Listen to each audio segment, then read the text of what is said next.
Hello everybody. I'm Anja, and I'm just coming to the end of my PhD research at the University of Nottingham. I'm looking at the English coins of William the Conqueror and William Rufus. So for my talk today, I'd like to raise two issues. Firstly, the potential of often overlooked everyday items to contribute to our understanding of the period, and secondly, going slightly off topic, the importance of disseminating our findings and researching how that is done. So, as I mentioned, I research coins. Coins are often underestimated by other researchers. Archaeologists have traditionally tended to focus on them for their use as dating tools for contexts and other finds. And historians, when they consider them, use them as support for written histories. In actuality, of course, there's a potential for an awful lot more use of coins. Numismatists study coins and medals in detail, but numismatic study is also very narrow in its techniques and interests. It developed as a separate discipline from archaeology or history. Collecting, of course, began in the way that we see it today in the Enlightenment, as a way of bringing together and classifying items of natural history and human endeavour. And coins in that context were valued as evidence of order and progress in society. So there was a focus on classification of coins through the minutiae of their design, production and metallurgy. Numismatic study therefore tends to be fairly statistical and quite dry. So in order to fulfil the potential of coins, we therefore need to bring together all these approaches. So I'll start with a quick introduction to the coins for anyone who's not familiar with them.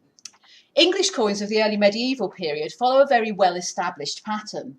By 1066, there was a very sophisticated system in place. The coins were all silver pennies, all of the same design across the kingdom, but made as a network of mints. Each mint employed one or more mint official, or a position known as a moneyer. The coins follow the Roman style, with a portrait on the front with the name and titles of the king, and a religious design on the back with details of its manufacture. And in this period, there was a frequent change of designs when the designs on the coins were changed, old coins were gathered in, and new coins were issued. After the Norman conquest, William kept the system intact with virtually no changes. Obviously, this was a method of indicating legitimacy. William was presenting himself as a legitimate king in the Anglo-Saxon style. But it was also practical, since the system was well established and was working well, and was a good way of gathering money for the royal funds. The example here is from one of the coins of the middle of the period that I'm studying. And you can see that it's got a portrait on the front of the king wearing a crown and holding a sceptre, so traditional symbols of kingship.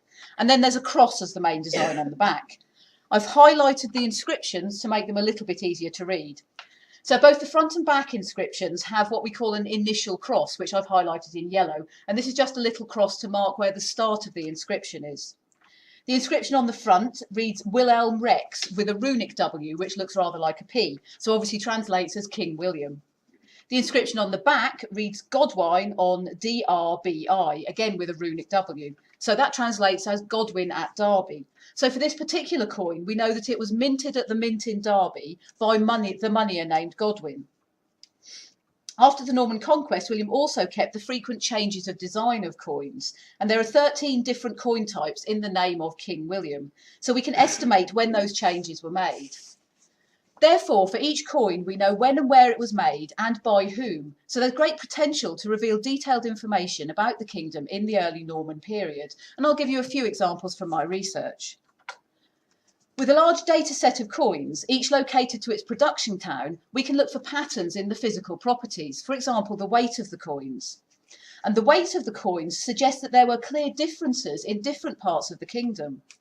This chart shows the average weights of coins of the first 7 coin types, which are generally acknowledged as the coins of William the Conqueror. The average weight of coins from the Lincoln Mint are shown in blue, and the average weight of coins from the Thetford Mint are shown in red. And for comparison, I've taken the national average weight of coins, so coins from my entire data set, and given that as a green line. You can see that the average weight of coins from the Thetford Mint are lower than the national average. And for Lincoln, the weight is mostly higher than the national average.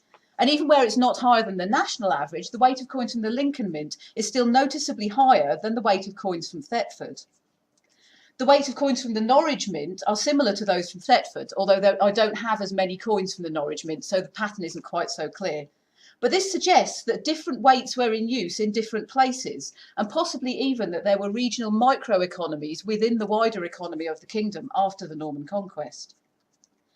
There is also further evidence of different practices in different mints. These charts relate to the fifth coin type, the so-called 2 stars type, which you can see examples of on the right. And these coins were issued in the late 1070s to the early 1080s. The weights of all the coins from the Winchester Mint are shown in the chart above, and the coins from the London Mint are shown in the chart below. You can see that the average weight of coins from the London Mint is lower than those at Winchester, but also there's much more diversity in the weights of coins from the London Mint. In other words, there was greater standardisation of the coin weights from the Winchester Mint. And this implies potentially interesting considerations about the level of control over minting in different towns, such as how much autonomy did the different mints, or even the different moneyers, have over their individual minting practice. Coin evidence can, of course, also sometimes illustrate known historic events. For example, the Northern Rebellion and the harrying of the North. Of course, the Northern Earls rebelled against Norman rule in 1068 to 69. The rebellion was crushed, and William took retribution over the winter of 1069 to 1070 by destroying settlements and crops in the north of the kingdom. And this does show up in the coin finds, especially here at York, which was the centre of the unrest. William's second coin type, the so-called bonnet type, was issued between about 1068 and the early 1070s, so at exactly the time of the Northern Rebellion and the retribution of the harrying. The map on the left shows the location of 4 large coin hoards found within the city of York, all ending in this second coin type. And this is a disproportionate amount of hoarding activity for such a small and specific timescale. So it's likely that these coin hoards were buried during the strife and then never recovered. There's also further evidence when we look at the names of the moneyers on the coins. The chart on the right shows the moneyers currently known to have been working at the York Mint. In the bonnet type, there were 11 moneyers working concurrently at the Mint, and this actually is the usual figure for the later coins of Edward the Confessor and the coins of Harold too. There were often 10 or 11 moneyers working concurrently at York.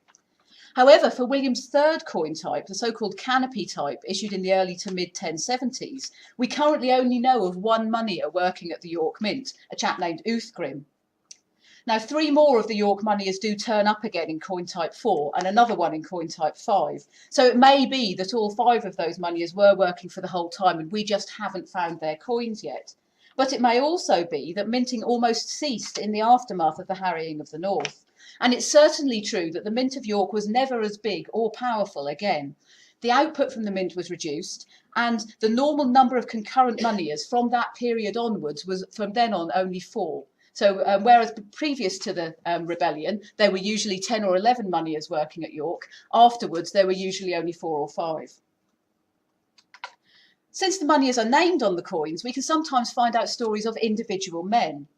We know that the role of moneyer was a position of responsibility, and documentary work on known moneyers suggests that they were of burgess rank, so men of influence in the local urban society. Sometimes, too, we can trace their movement across the country, and I've got an example here, a moneyer by the name of Ulfketel. So Ulfketel worked at the York Mint, and he was one of the moneyers who we know up and was working in the second coin type, but after the bonnet type, which we see here, we don't find Ulfketel working at the York Mint again. However, he does show up later in the decade at Cambridge. So we could postulate that maybe he fled York during the time of the strife of the rebellion and moved to Cambridge, where he eventually got established and took on the role of moneyer there. And he seems to have done well too. In the Pax type coins of the late 1080s, we find Ulfketel working at nearby Norwich as well as Cambridge.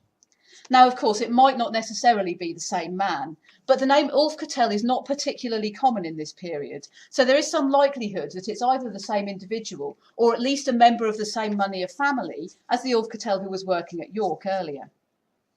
So we can see that there is a great deal of information held within the coins of the early Norman kings. These small, everyday, often overlooked artefacts have the potential to reveal fascinating narratives and nuance our understanding of the period, which is great for us as researchers, but what's the point if we don't tell people about it? Obviously, we all know that disseminating our findings beyond our immediate peer group is vital for a healthy and active research community. We hope that our findings will be spread by the usual media, publications, broadcasts if we're lucky, but for much of the public, one of the main sources of access to this information is through museums.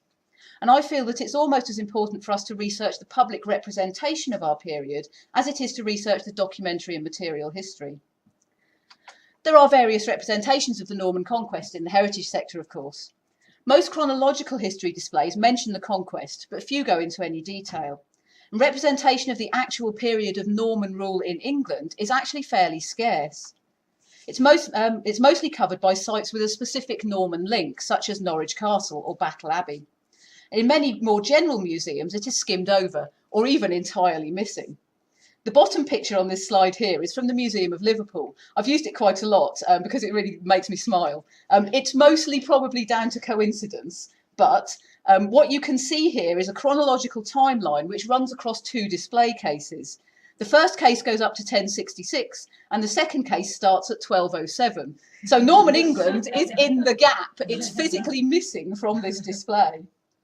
Now, there are various possible reasons for this common lacuna within museums, some to do with the nature of museum collections, but some also to do with the historiography of the Norman conquest.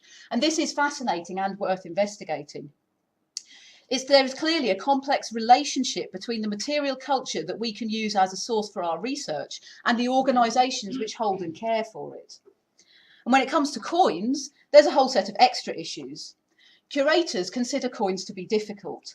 Financial constraints in recent years mean that there are also fewer subject specialist curatorial roles in the UK. So many coin collections are being looked after by general curators with no special knowledge of coins.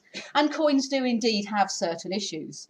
They're small, they're intricate, they're very difficult to light effectively, and you tend to want to view them from both sides.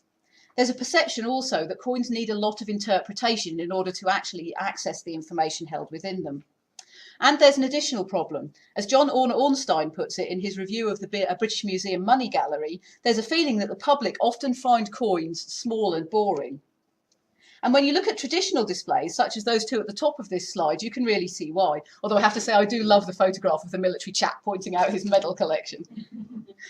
When coins are displayed with other objects, as in the picture on the bottom right, also, they can easily get lost amongst them all the artefacts in the case. So what can we do about it? As part of my research project, I've been investigating how the coins in museum collections, which I've used for my research, could be used to disseminate my findings and improve the representation of the period for a wider audience. And it's clear that there is interest. Coins can be perceived as anything but small and boring. I presented 5 narratives of the conquest period, which were derived from the data I had gathered from the coins, in a survey of potential museum users, and that included museum staff, numismatists, historians, teachers, family groups, and lone visitors to museums. The detailed results are really interesting, but just as an example, this chart shows that the majority of respondents were interested by all 5 of the stories that I presented. And other responses also suggest that most participants would be interested to see these narratives presented in a museum context, using the coins as elucidation of the stories. There are, of course, some places where this is already happening, in a variety of ways. Unfortunately, they're currently in the minority. So there is great potential for coin collections and other material culture to not just illuminate the Norman conquest for researchers, but also for the wider public. But without a fuller understanding of the current mechanisms for dissemination of research findings and consideration of how these could be improved and made more effective, our research in itself isn't living up to its potential. Without researching the logistics of spreading our knowledge, I fear that we as researchers are only doing part of our job. So thank you very much for listening, and there's my contact details if anyone should want them. We'll do the same with this, and we'll go through the 3 talks and then have some questions.